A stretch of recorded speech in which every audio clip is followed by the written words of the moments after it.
Good evening, everybody. Uneducated Economist here. So I was just going over this speech given by an Esther George, President and Chief Executive Officer of the Federal Reserve Bank of Kansas City. It's titled The Economic Outlook, Monetary Policy, and the Federal Open Market Committee's Inflation Objective. And it's dated March 27th, 2019, so it came out earlier today. Pretty typical speech, not unlike what you would hear coming out of the Federal Reserve. But then when I got into it, I realized that she was actually dismantling another monetary policy. And I don't know if you guys remember that speech that I had broken down given by John Williams, where he was talking about monetary policy in a low interest rate world. Part of the speech, he went into a theory in which that in order to maintain a 2% inflation, while you have interest rates as low as they are, it would be difficult, right? So because basically during the downtimes, the Federal Reserve would typically drop interest rates around 5% in order to stimulate the economy. Right now they have interest rates around 2.5%, so like it doesn't give them a whole lot of room to move. So he was like, okay, so what do we do during these good times to help deal with the fact that we're not going to be able to stimulate the economy with the dropping of interest rates, or at least a significant dropping of interest rates?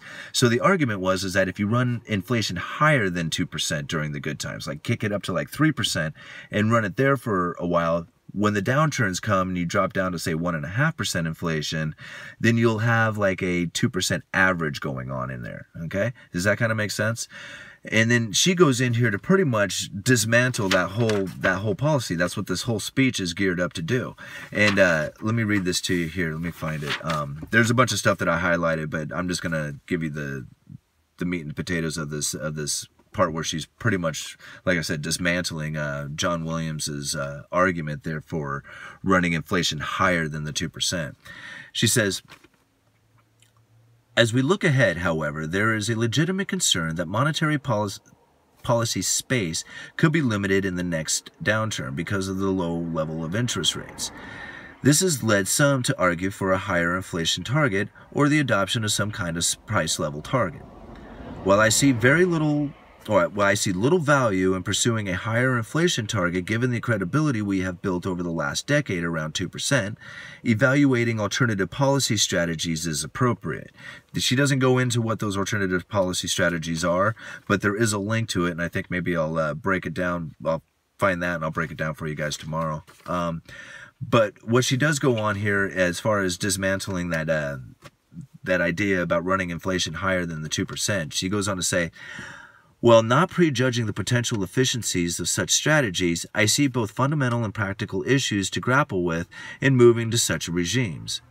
What works in an elegant economics models can have limitations and unintended consequences when put into practices.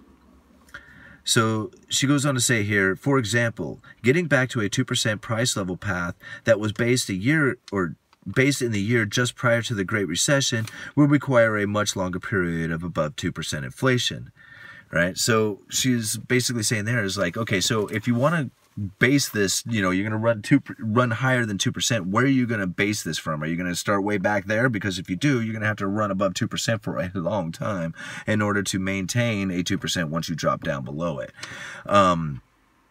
And then she goes on for the second argument.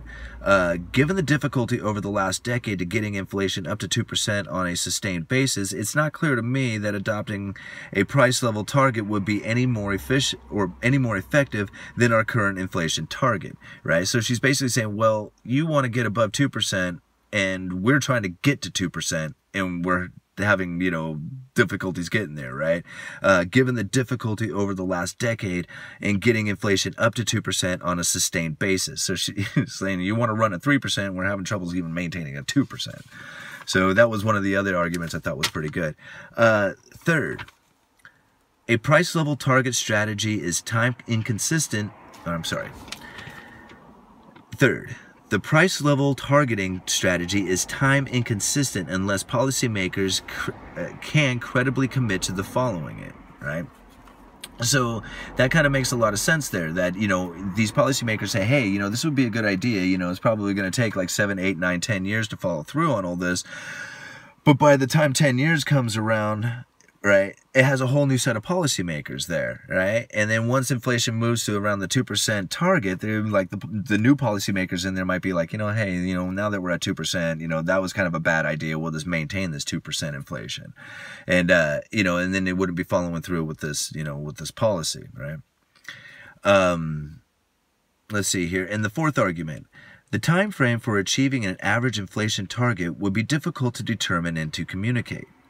Over the business cycle, it's quoted, over the business cycle is a vague time frame since business cycles vary in length and recessions are notoriously difficult to predict, right? And that makes a lot of sense in it too. It's just like, okay, so you're going to maintain an inflation rate that's above 2% for how long?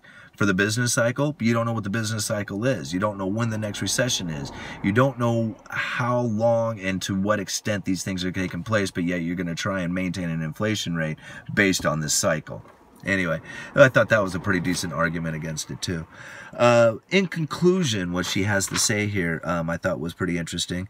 Over the long run, with an evolving economy, prudent policy making would suggest taking a look at our current policy strategies to see if they can be improved or refined, especially in light of the possibilities of a future return to the zero lower bound. In doing so, we must be aware that the works in theory may have limitations and unlimited consequences when adopted in practice. So yeah, this whole speech was pretty much there to discredit or disarm or dismantle that whole idea of running inflation higher than the 2% so that during the downturns it would average the 2%. Anyway, thought that was kind of interesting. I'll try and go and find that original speech, and I'll link this one down in the descriptions, and you guys will let me know. Talk to you later.